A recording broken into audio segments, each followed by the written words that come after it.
What does it mean to change and make a catastrophic shift in behavior for long-term gain?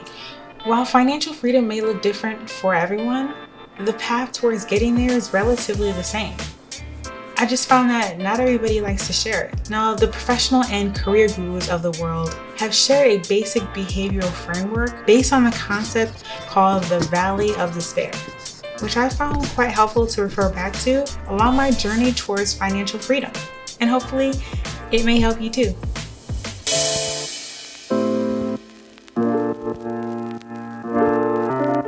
Hey friends, welcome back to the channel. My name is Shnita, and on this channel we explore the strategies, tools, and tips to help you become more productive, amp up your side hustle game, as well as pay off that student loan debt faster. Once a month, I make a video sharing my DoorDash earnings as it applies to paying down my student loan debt. So if any of these topics interest you, consider subscribing. As I reflect back on small moments in my little library of videos here on this channel, I realized unknowingly that I've hit many of the milestones outlined in the Valley of Despair. So in this week's video, as part of my mid-year review on how I'm doing, I'll be sharing with you moments in my progress as outlined in the Valley of Despair and seeing how I'm doing so far towards my progress of paying down my student loan debt, tips on what worked and what not to do, refining my strategy, as well as reflecting on some things I probably would do differently. So according to the logic of the Valley of Despair, whenever you're beginning something new, particularly something outside of your comfort zone that's going to result in a big change, you'll likely go through 5 phases. Starting at phase 1, which is called uninformed optimism. In this phase, you have pretty much no idea yet what you might be in for. I mean, you do have a general sense, but it's not enough to dissuade you from attempting the task. So naturally, you're excited and up for the challenge. Using my car as a form of income for me. It's been going relatively well, and so this year I'd like to use my funds that I'm making from my DoorDash side income and not my primary income, and apply all of that every single month towards one of my student loans so that I'll be able to fully pay one student loan off this year. In my case, as I explained before, I'd like to try to get this done in 12 months. So I continue to adjust the payment until it reached 0 in about 12 months.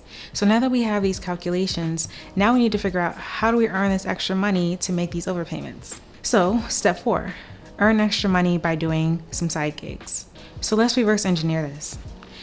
It says that my overpayment amount would be about $1,400 a month, in addition to my standard monthly repayment. That means if I want to come up with $1,400 extra each month, I'm going to have to figure out a way to make $350 per week over the course of 4 weeks for a total of a month.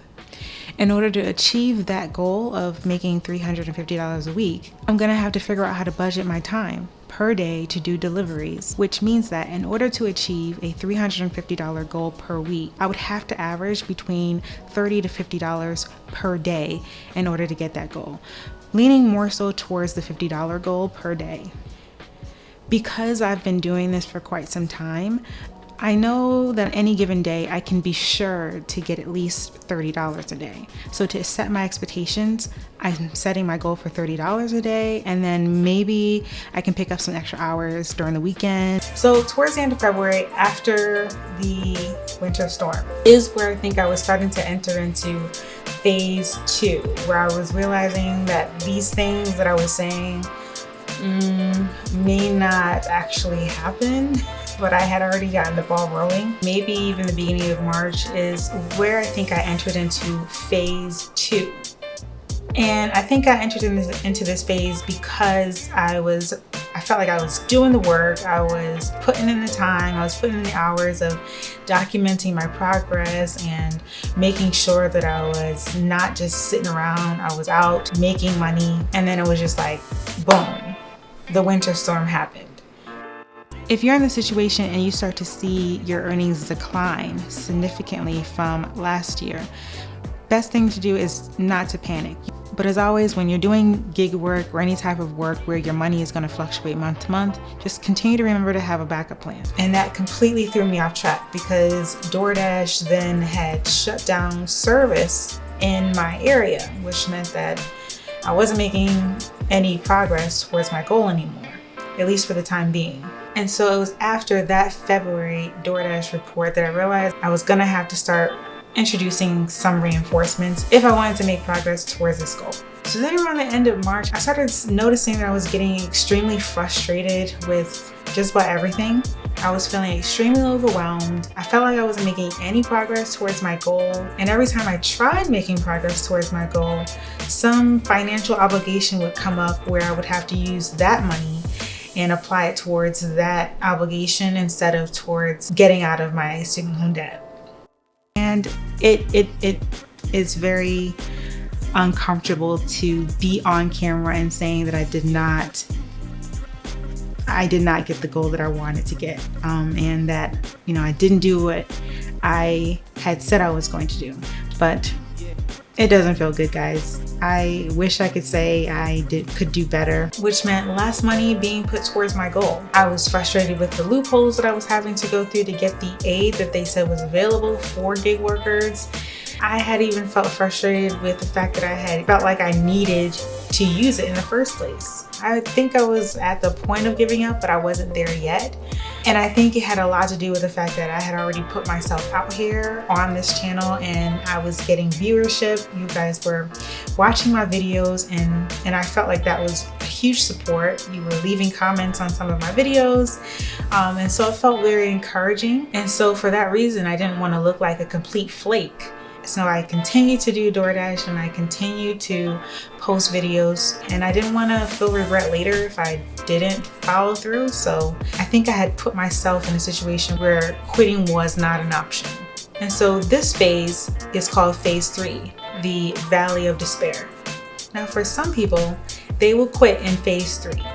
They'll either make an excuse of why they no longer think it's necessary to do. They'll say something along the lines of it's no longer working, or the plan is no longer working, so they need to just quit and start over. They'll scrap the goal completely, or they'll say something like now's probably not the best time to do it. They'll pick it back up next year, or they'll put that goal on pause and then focus on something that gives them more immediate results. And while that's all fine, it ends up resulting in them repeating steps 1 through 3. So this is where I really had to dig deep and keep telling myself to keep going, even though I was watching everyone else have a great time, enjoying their summer. I felt like I should be doing that too. And on those weekends, I kind of felt like ditching this whole idea myself and just enjoying myself. Now, on the flip side of this coin, there are others that will hang out in phase 3 for a while and then push through it and enter into phase 4, which is called informed optimism. Now this is where they start to see results, although not by much. If you saw in my May video, I felt like I was starting to make some progress towards this goal. In the month of May, it is the first time that I have seen this loan balance lower than the initial release amount. This is a huge accomplishment. And now I felt like I had enough information to go on to make some changes in my strategy. Now the last phase in the Valley of Despair is phase 5, which is called Success and Fulfillment. Now, I say I'm not there yet because if I'm being honest, I tend to keep floating between phases 3 and 4. But on the bright side, I've developed some momentum to see if I can push myself forward towards the path of phase 5. So June of last year, 2020, I made $1,711.88. In June of 2021, this year, I made $415.95. That is a huge difference of $1,295.93. I also think this has something to do with the fact that I got my AC repaired during this time, and so my car was out of commission for about 3 days because they needed to order the parts. So with all that said, let's pay some bills. All right, so let's do my standard monthly payment. And so for this, I'm going to specify for each loan how much I'm going to put down. I typically do $330 and some change every single month. So that standard monthly repayment does not change. It's always the same every single month. Even as my balance goes down, I still pay the exact same amount every single month so that I don't fall into lifestyle inflation. So towards my first loan, I'm putting down $178.48, which is pretty much the same every month. And then for the one that I'm actually paying off, I am putting $152.42 towards that, and that then equals $330.88, which is the exact amount I try to make sure I put every single month. All right, so that standard payment is done. So then the next day, I went back in, checked my balance, and made the overpayment. So my overpayment for the next day, for the following day, is $415.95. So I'm going in and I'm paying that to just the one that I'm paying off and paying that, and there it goes. And so now I'm going to do something that I haven't been able to do since I started, which is to make a windfall payment.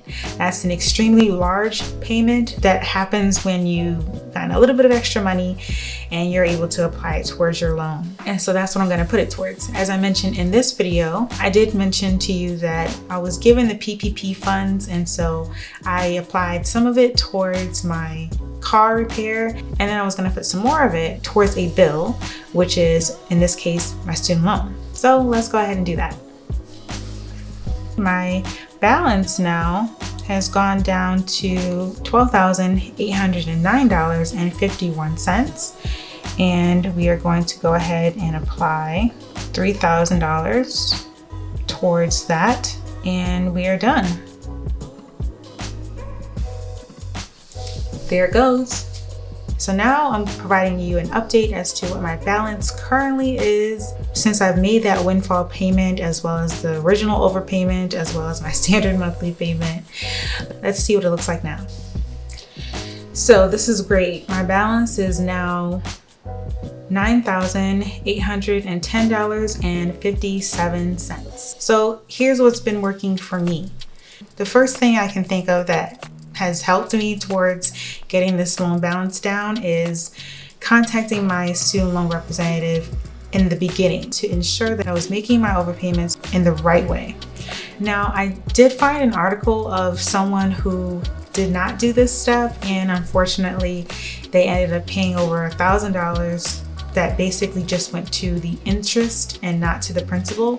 If you find yourself in that situation, I'd highly recommend that you take a look in the description box below, and there is an article for you that kind of talks to you about what not to do. Another thing that I think has been working for me is that I chose to publish my journey here on this platform, and it's been really nice to see my audience grow, and I'm really thankful, and thank you so much for checking in on me, seeing how my progress is going. Hopefully you're finding it entertaining. Hopefully you'll stick around and subscribe in the future. And I also really appreciate, comments that you guys have made on some of my other videos. And I do check my stats to see what is performing well, to get a general sense of what you guys are interested in. So if there is something you're interested in that I'm not talking about, please definitely leave a comment. I definitely enjoy reading them, and it really helps me understand how this whole thing works in the first place. Much appreciated. So thank you very much. Thank you. Now, the one thing I'll say that I regret not doing right off the bat is that in January, and I noticed that I did not meet my goal, I should have taken the money that I made from my full-time earning and subsidized that with my DoorDash earnings. So instead, I just kept holding out hope to see if maybe I'll get back on track somehow and I won't have to use my earnings from my full-time gig, but it's clear that that is not working. And so if I had have been doing that from the beginning, I probably would be in a different position at this point. I probably would have my balance be something close to maybe $5,000 instead of $9,000. So that's kind of something that I'm kicking myself for now.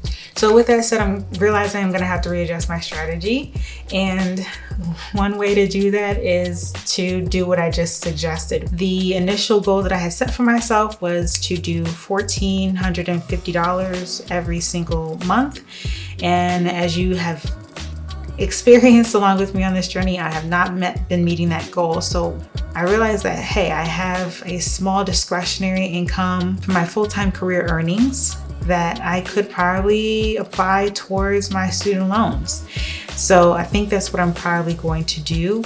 I can try to get close to maybe $400 in extra money that I can put towards this to include with my DoorDash earnings to get maybe close to $1,000 to $1,100 to put towards an extra overpayment. Now, granted, we haven't even entered into the winter months, so all of the things that I'm saying could be just me overreacting, but winter months tend to be fairly generous, and people seem to be in a very good-hearted spirit, in the giving spirit during the winter months. So I might not even need to do this, but I think that's what I'm going to do going forward, just to be on the safe side.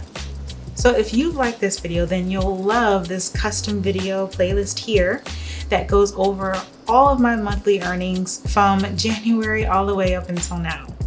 And to be notified on my next post on this channel, be sure to hit that notification bell. And if you'd like to stay a while, be sure to hit the subscribe button here. Thanks for watching, and I'll see you in the next one.